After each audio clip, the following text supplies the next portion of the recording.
नमस्कार दोस्तों, कैसे हैं आप सभी। आज की कहानी का शीर्षक है आज्ञा चक्र। ओजस्वी चेहरा, हिरनी सी आंखें, तेजस्वी माथा और उस पर गोल मरून बिंदी दीपा को हमेशा आकर्षित करती थी। दीपा के कॉलेज में बॉटनी की प्रोफेसर वालिया जब पढ़ाते हुए अपने चेहरे के भाव व्यक्त करती थीं तो उनके माथे पर कभी आरी सिलवटें तो कभी खरी सिकन पड़ती और उसका असर उनकी गोल बिंदी पर पड़ता, जो आरी सिलवटों से ऊपर नीचे हिंडोले लेती तो कभी खरी सिकन से इसके साथ दाएं से दबकर बाएं की तरफ खड़ी हो जाती। ऊपर नीचे दाएं बाएं इस पूरे खेल में दीपा को महसूस होता कि वह बिंदी कहीं गिर न जाए और वह अपनी चुन्नी की झोली फैलाए उनके चेहरे के नीचे उनकी बिंदी लपक ले और गिरने न दे। क्लास में प्रोफेसर वालिया के आते ही दीपा की नज़रें सबसे पहले उनकी बिंदी पर जाती। वो अपने नोट्स लेने से पहले कॉपी की दाईं तरफ बिंदी का निशान बना लेती। एक दिन क्लास में उसके पास बैठी दीपा की सबसे खास सहेली प्रेरणा ने पूछ ही लिया, तू क्या बनाती है ये गोल गोल। वो बोली, बिंदी। ये बिंदी कभी नहीं उतरनी चाहिए। और वे दोनों हंस पड़ी।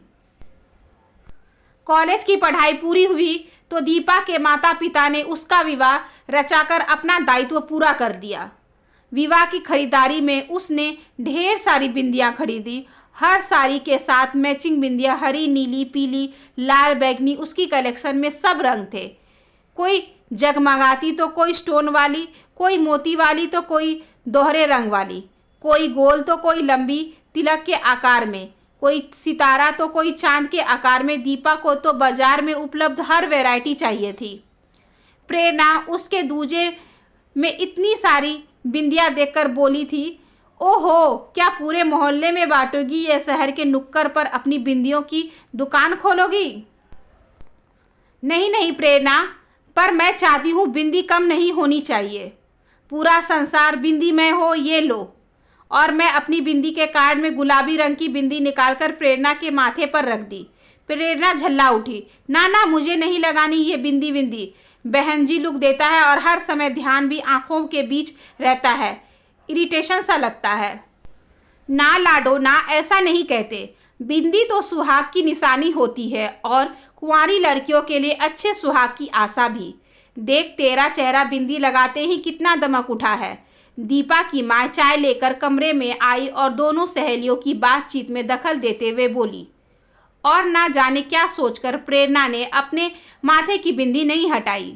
वरमाला के समय जब दीपा तैयार होकर आई तो उसकी नग वाली बिंदी लश्कारे मार रही थी और उसके दोनों ओर कामनीदार भौहों के सहारे लाल और सफ़ेद बिंदियों की कतार कनपट्टी पर जाकर समाप्त हो रही थी। प्रेरणा ने दीपा के कान में फुसफुसाते हुए कहा, आज तो तेरी बिंदिया की इच्छा खूब पूरी हुई। दीपा लाज के मारे गुलाबी हो गई। दिव्यांश भी दीपा के बिंदी के शौक से जल्द ही वाकिफ हो गए थे, क्योंकि जब भी दिव्यांश दीपा को मोटरसाइकिल पर लॉन्ग ड्राइव पर ले जाते तो वापस से तंग गलियों वाले बाजार में चलने की इच्छा जरूर प्रकट करती, क्योंकि तंग गलियों में बिंदी के कार्ड अच्छे मिलते हैं। कभी नुक्कड़ पर खड़े अस्थाई दुकान तो कभी रास्ते पर सजी धजी दुकानें तो कभी राह में गुजरने वाले ठेले। दीपा कहीं भी बिंदी की खरीदारी करने से नहीं चूकती। कभी कभी तो दिव्यांश दीपा के इस शौक पर चिढ़ जाते, अरे भाई, बिंदी का इतना भी क्या शौक, आखिर बिंदी का ये झंझट पालती ही क्यों हो। दीपा पहले तो हंसने लगी, फिर आंखें मटकाते हुए बोली, दिव्य, ये जो मस्तक पर आंखों के बीच और नाक के ऊपर जो स्थान है ना, उसे आज्ञा चक्र कहते हैं। और आज्ञा चक्र के पीछे हमारी ध्यान इंद्रियां होती है। यहाँ लगाई गई बिंदी हमेशा हमें अपने इष्ट का ध्यान करवाती है। पुजारी जी भी अपने माथे पर गोल या लंबी बिंदी लगाते हैं ना, उनका इष्ट ईश्वर होता है। और हमारे इष्ट मालूम है कौन है? हमारे इष्ट हैं आप। और दीपा ने दिव्यांश का नाक पकड़कर अपने समीप खींच लिया। दिव्यांश दीपा के दर्शन पर स्तंभ हो थे। दीपा, तुम कब से ये दर्शन बघारने लगी? हाँ, दीपा का ये बचकाना आकर्षण अब गहरे दर्शन में बदल गया था और दिव्यांश जब तब इस दर्शन को छोड़ने लगे थे। यूं कभी तो दीपा का माथा बिंदी के बिना सूना नहीं रहता था, पर कभी असाई सुबह दीपा के सोकर उठने से लेकर नहाने तक कभी बिंदी से महरूम माथा देकर दिव्यांश कहते, भाई आज तो हम कहीं गिर गए, तो दीपा हंस पड़ती। कभी लंबे तिलक की दिशा बदल जाती तो दिव्यांश कह उठते, भाई आज तो हम टेढ़े हो गए हैं। और कभी उल्टी बिंदी को देखकर दिव्यांश कह उठते, भाई आज हम तो उल्टे कैसे लगे हैं। और कभी कभी तो दिव्यांश बिंदी के कार से एक बिंदी निकालकर दीपा के माथे पर रखकर चुंबन लेते हुए कहते, अरे भाई हम यहाँ हैं, और दोनों एक साथ ठहाका मार हंस पड़ते। उधर प्रेरणा की शादी भी हो गई थी। वे अपने पति प्रीत के साथ खुश थी। अपने कॉलेज की दोस्ती निभाने कभी कभार दीपा के घर आ जाती। दिव्यांश और प्रीत जितने संजीदा होते, दीपा और प्रेरणा उतनी ही मुखर हो जाती। वर्ष दर वर्ष हंसी खुशी बीत रहे थे, पर प्रेरणा को बिंदी का शौक विवाह के बाद भी नहीं था। वो परवाह भी नहीं करती थी कि बिंदी लगी भी है या नहीं। एक दिन प्रेरणा दीपा के घर बिंदी लगाए बिना ही चली गई, तो वहां जाते ही दीपा ने उसे टोक दिया, अरे बिंदी कहाँ है तेरी? इसका बिंदी का ये जुनून अभी भी नहीं गया क्यों जीजाजी? प्रेरणा दिव्यांश की ओर रुख करते हुए बोली, हाँ पहले तो हमें माथे पर टांगे टांगे फिरती है, और फिर ना जाने कौन सा आज्ञा चक्र का दर्शन हमारे सामने बघारने लगती है। दीपा और ड्रेसिंग टेबल से सजे हुए ढेर सारे बिंदी के कार्ड ले आई और प्रेरणा के माथे पर उसके नीले सूट से मेल खाती नीली बिंदी रखते हुए बोली, अरे जिंदगी में इन बिंदियों की तरह ना जाने कितने रंग बिखरे हैं, लाल पीले हरे बैगनी, हमें हर रंग में रहना सीखना है। क्या पता कब कौन सा रंग इस जिंदगी से खत्म हो जाए। अरे अरे आप तो बड़ी दार्शनिक बातें कर लेती हैं। प्रीत आज मुखर हो उठे थे। ये तो बचपन से ही ऐसी बातें करते आई है। कॉलेज में कभी प्रोफेसर की बिंदी निहारती थी तो कभी पड़ोस की आंटी जी की। प्रेरणा आज अपनी पूरी जानकारी दे देना चाहती थी। आज दिव्यांश भी बोलने से पीछे नहीं रहे थे। प्रेरणा जी, आपकी सहेली ने तो बिंदी के पीछे हमें न जाने कहाँ कहाँ घुमाया। एक बार तो 3 बिंदी के चक्कर में सारा शहर ही छान मारा। अब साइंस स्टूडेंट का ये भी तो नुकसान है कि वे अपनी ही भाषा में बोलते हैं। फिर मैंने ही दुकानदार को समझाया कि भैया वे बिंदी जो चारों तरफ से लश्कारे मारे और दुकान पर खड़े सारे ग्राहक हंस पड़े। दिव्यांश के हर जुमले पर प्रीत अपनी चुटीली टिप्पणियां कर से नहीं चुक रहे थे। प्रीत यह कहने से भी नहीं बाज आए कि भाई प्रेरणा को तो हमारी परवाह ही नहीं, हम गिरे टेढ़े हो या उल्टे लटके रहे। अगले दिन प्रेरणा ने दीपा को फ़ोन किया, भाई कल तो तेरे घर मज़ा ही आ गया। प्रीत भी खुश थे तेरी बिंदी दर्शन पर। अब तो मुझे हर समय बिंदी का ख्याल रखना पड़ेगा, वरना प्रीत व्यंग करने से नहीं चुकेंगे। हाँ हाँ बिंदी लगाया कर तू, पता नहीं ज़िंदगी में कितने दिन बिंदी लगाना लिखा है। दीपा फ़ोन पर ही भावुक हो उठी। अब ये तेरा कौन सा नया दर्शन है दीपा? प्रेरणा ने मीठी झिरकी देते हुए कही। नारे प्रेरणा, तू नहीं समझेगी, पर तू बिंदी जरूर लगाया कर। आर्ट ऑफ लिविंग के श्री श्री रवि शंकर जी कहते हैं कि महिलाओं को बिंदी जरूर लगानी चाहिए। इससे उन महिलाओं को रोजगार मिलता है जो बिंदी के व्यापार में संलग्न है। अब ये तेरा कौन सा नया फंडा है? अरे इससे भी ऊपर अपना आज्ञा चक्र है ना जो माथे पर, वहाँ बिंदी लगाने से अपने इष्ट की तरफ ध्यान रहता है। हम महिलाएं इसीलिए तो हमेशा जिंदगी की भागदौड़ में भी अपने दायित्वों के प्रति ध्यान मुद्रा में रहती हैं। लो भाई ये दर्शन भी सुन लो। प्रेरणा मंत्रमुग्ध हो गई थी दीपा के तर्कों से। अच्छा भाई जरूर लगाऊंगी बिंदी, कभी मिस नहीं करूंगी। समय चक्र कब रुका है? अनवरत चलता है और वो बिना किसी की परवाह किए। 10 वर्ष बीत गए थे दीपा के सुखी वैवाहिक जीवन की सजी धजी गाड़ी को चलते हुए। एक दिन प्रेरणा को खबर मिली कि दिव्यांश की दोनों किडनी फेल हो चुकी है। अस्पताल के आईसीयू में वेंटिलेटर पर रखा है। दीपा की हंसती खेलती जिंदगी पर गाज गिरी थी। प्रीत और प्रेरणा खबर सुनकर तुरंत अस्पताल भागे थे।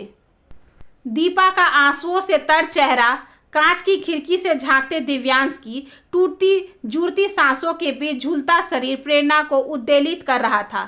कभी ना सुना रहने वाला दीपा का माथा आज आंसुओं के समुद्र में अपनी बिंदी बहा चुका था और बिंदी का कार्ड हर समय सामने लेकर रखे रहने वाले दिव्यांश जिंदगी के जंग लड़ रहे थे। प्रेरणा ने अपने छोटे से पर्स से गोल मैरून बिंदी निकालकर दीपा के माथे पर रख दी और भीगे स्वर में बोली, जब से तूने बिंदी का दर्शन समझाया है ना, तब से बिंदी का कार्ड हमेशा अपने पास रखती हूँ। चलो हम दिव्यांश के लिए प्रार्थना करते हैं। पर प्रेरणा डॉक्टर ने जवाब दे दिया है, वे इस स्टेज पर हैं कि कोई इलाज, कोई ट्रांसप्लांटेशन काम नहीं आएगा। दीपा के चेहरे पर बनती भंगिमाओं और भावनाओं के सैलाब के बीच बिंदी उठती गिरती महसूस हो रही थी। प्रेरणा को लगा कि वे अपनी झोली फैला ले और उसकी बिंदी गिरने ना दे, जैसे दीपा अपनी क्लास में प्रोफेसर वालिया के लिए सोचा करती थी। सच, कोई प्रार्थना काम नहीं आया और दिव्यांश सदा सदा के लिए सो गए। आंसुओं का सैलाब बाढ़ बनकर उतर आया। दीपा भागकर दिव्यांश के गले लग गई। प्रेरणा ने देखा उसकी लगाई बिंदी भी काम नहीं आई। दीपा का माथा सूना हो गया। प्रेरणा ने दीपा को दिव्यांश से अलग करते हुए अपने सीने से लगा लिया। कहाँ गई वो बिंदी जो प्रेरणा ने लगाई थी? उसने देखा वो मरून बिंदी चिर निद्रा में लीन दिव्यांश की कमीज के कॉलर से झांक रही थी। दिव्यांश के जाने के बाद टूट सी गई थी दीपा। प्रेरणा दीपा के घर अब ज़्यादा जाने लगी थी। बच्चों का वास्ता देकर उसमें जीने की ललक पैदा करती, फिर से स्कूल में नौकरी के लिए तैयार करती। जीना तो पड़ेगा जैसे दर्शन से रूबरू करवाती, पर उसके ड्रेसिंग टेबल के सामने जाती ही प्रेरणा को जैसे काट मार जाता। रंग बिरंगे बिंदी के पत्ते और सजने संवरने का सामान देखकर प्रेरणा का कलेजा मुंह को आ जाता। संभल गई थी दीपा इन 2 सालों में। अपनी स्कूल की नौकरी पर भी जाने लगी थी। वैभव 10वीं में और विपुल 8वीं में आ गया था।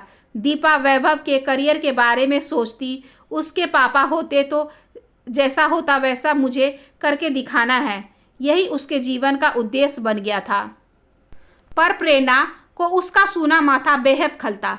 प्रेरणा तो उसे उसकी वजह से बिंदी लगाना सीखा था। वो हर समय अपने आज्ञा चक्र पर उंगली का स्पर्श कर अपनी बिंदी संभालती रहती। एक दिन स्कूल से लौटते हुए प्रेरणा ने दीपा को कहा था, दीपा एक बात पूछूं, तू बिंदी क्यों नहीं लगाती? क्या दीपा चौंकी थी। बिंदी कहाँ अब मेरे भाग्य में? क्यों? प्रेरणा के स्वर में तलखी थी। हमारे समाज में विधवाएं बिंदी नहीं लगाती। बेहद करे शब्दों में दीपा का जवाब था। इतने कठोर शब्द सुनकर प्रेरणा का दिल छलनी हो गया था। फिर भी प्रेरणा ने हार नहीं मानी थी। वो बोली, पर बिंदी तो आज्ञा चक्र पर लगाई जाती है ना। तो दीपा स्कूल के मेन गेट से बाहर निकलने लगी। तो क्या आज्ञा चक्र पर लगाने से इष्ट का ध्यान होता है ना? प्रेरणा ने दीपा का हाथ सख्ती से पकड़ लिया और उसे मेन गेट से बाहर निकलने नहीं दिया। इतने दिनों से मन में चल रहे चक्रवात को प्रेरणा आज मन के बाहर लाना चाहती थी। मतलब साफ है दीपा, तू ही तो कहती है ना कि इस आज्ञा चक्र के पीछे इष्ट का ध्यान होता है और हम औरतें इसलिए ध्यान की मुद्रा में रहती हैं। सच बताना दीपा, जब से दिव्यांश गए हैं क्या तूने 1 मिनट के लिए भी भुला पाई? वही थे ना तेरे इष्ट। पर अपने समाज में यह प्रावधान नहीं है कि विधवा बिंदी लगाए। दीपा बेहद सजग होकर जवाब दे रही थी। तू एक बार सोच देख दीपा, दिव्यांश तेरे आसपास ही रहते हैं, सोते जागते उठते बैठते चलते फिरते, वे हमेशा तेरे साथ होते हैं। फिर ये बिंदी हटाकर तुम क्या बताना चाहती हो समाज को? हाँ प्रेरणा, इस बात से इनकार नहीं की। मुझे हर समय दिव्यांश के अपने आसपास होने का एहसास होता है। मुझे लगता है वे अमर हैं। फिर बताओ दीपा, एक बिंदी हटाकर तुम दिव्यांश को पीछे क्यों करना चाहती हो? तुमने तो हमेशा बिंदी को दिव्यांश का प्राय माना है ना, फिर अपने माथे को बिंदी के महरूम करके क्यों हमें भी कष्ट देती हो? पर प्रेरणा, बिंदी तो सुहागन का प्रतीक होता है ना। हाँ होती है, पर दीपा कहाँ गया तुम्हारा वो दर्शन की पुजारी भी अपने इष्ट को याद करके आज्ञा चक्र पर तिलक लगाते हैं। उनका इष्ट तो ईश्वर है ना, जो दिखाई भी नहीं देता। कहाँ गया तुम्हारा वो दर्शन की महिलाएं अपने पति और दायित्वों को अपना इष्ट मानकर आज्ञा चक्र पर बिंदी लगाती है और हर समय ध्यान मुद्रा में रहती है। क्या हुआ जो तुम्हारे दिव्यांश दिखाई नहीं देते? पर वे लोग, वो समाज, कह देना उन लोगों को, उस समाज को कि मेरे दिव्यांश यहीं कहीं हैं, मेरे आसपास, मेरी यादों में रचे बसे हैं। चल मेरे साथ मंदिर में। प्रेरणा घसीटते हुए उसे मंदिर में ले गई। देख वो मूर्त देख जो पत्थर की है। हम उसकी पूजा करते हैं और पुजारी लोग इसी के नाम का तिलक लगाते हैं। दिव्यांश भी ऐसे ही हैं। ईश्वर हो गए हैं वो, चाहे आसमां का सितारा हो गए हो या अमर या आत्मा कोई देह बन गए हो फिर ये रूप क्यों? और प्रेरणा ने ईश्वर के साक्ष्य में दीपा के आज्ञा चक्र पर गोल मरून बिंदी रख दी। दोनों सहेलियां गले मिलकर फफक पड़ी।